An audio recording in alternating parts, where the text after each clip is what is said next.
শতভাগ আবাসনের দাবিতে চট্টগ্রাম বিশ্ববিদ্যালয়ের প্রশাসনিক ভবনে তালা দিয়ে বিক্ষোভ করছেন শিক্ষার্থীরা।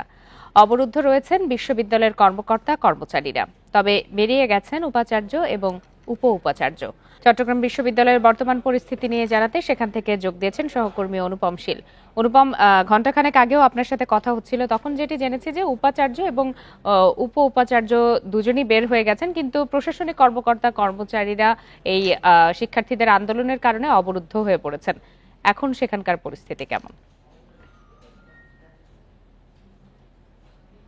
সর্বশেষ যে পরিস্থিতি তাতে আমরা এখানকার অফিসার্স সমিতির যিনি সভাপতি তার সাথে কথা বলেছিলাম। তিনি বলছেন যে তা প্রায় 100-র উপরে কর্মকর্তা কর্মচারী কিন্তু এখনো প্রশাসনিক ভবনের বিভিন্ন কক্ষে তারা এখনো অবস্থান করতে বাধ্য হচ্ছেন। অনেকে গেটের পাশে এসে শিক্ষার্থীদের সাথে কথা বলার চেষ্টা করছেন এবং আমরা ইতিমধ্যে দেখেছি যে যারা একটু অসুস্থ বয়স্ক তাদেরকে কিন্তু শিক্ষার্থীরা কিন্তু মানে অর্থাৎ বাসায় যেতে সহায়তা করছে বা তাদেরকে বাসায় যেতে দিচ্ছে, যাদের বিভিন্ন ওষুধ খাওয়ার বিষয় আছে সেই বিষয়গুলো শিক্ষার্থীরা বিবেচনা করছেন।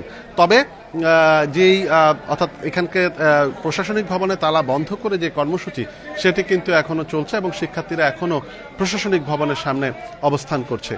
দুপুর 2:30টায় মূলত এই কর্মসূচি অর্থাৎ এই তালা বন্ধ করার যে কর্মসূচিটি শুরু হয় এবং আমরা বিকেল 5:30টার দিকে দেখেছি যে ভিসি প্রভিসি এবং প্রক্রিয়াল বডির সদস্যরা তারা নিচে নেমে এসে এখানে আন্দোলনরত শিক্ষার্থীদের সাথে কথা বলেছিলেন, কিন্তু শিক্ষার্থীরাও তাদের দাবি দাওয়া সেখানে পেশ করেছেন। কিন্তু এক পর্যায়ে ভিসি অনেকটা তাদের সাথে কোনো কথা না বলে, প্রভিসি কথা বলেছেন অবশ্য, ভিসি কথা না বলে এই স্থান ত্যাগ করেন। এরপর শিক্ষার্থীরা আবারও বিক্ষুব্ধ হয়ে ওঠেন এবং সেই প্রেক্ষাপটে এখনো শিক্ষার্থীরা এখানে অবস্থান করছেন এবং শিক্ষার্থীরা বলছেন যে এইভাবে শিক্ষার্থীদেরকে কোনো ধরনের আলোচনা ছাড়া বা আলোচনা করতে এসে এইভাবে ভিসি চলে যাওয়া এটি কোনোভাবেই সঠিক নয়, সঠিক মনে করছেন না তারা।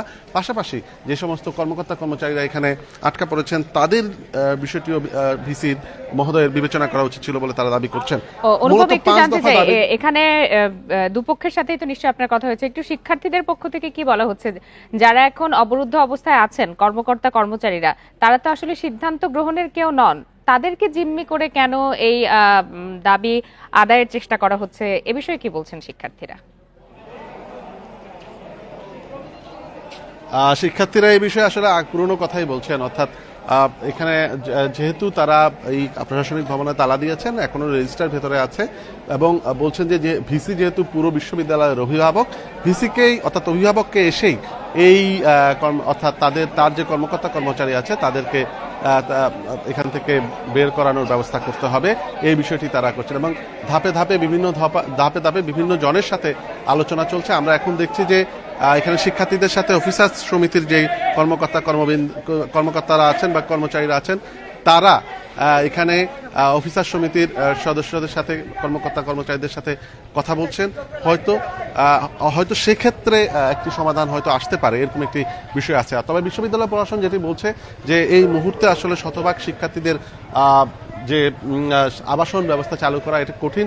চট্টগ্রাম বিশ্ববিদ্যালয় এটি সরকারিভাবেই আসলে নিয়ম কানুনের মধ্যে কিছু বাধ্যবাধকতা আছে, সেজন্য এটি এই মুহূর্তে করা যাচ্ছে না। তারপর আপনি তথ্য সংগ্রহ করতে থাকুন। ধন্যবাদ আপনাকে।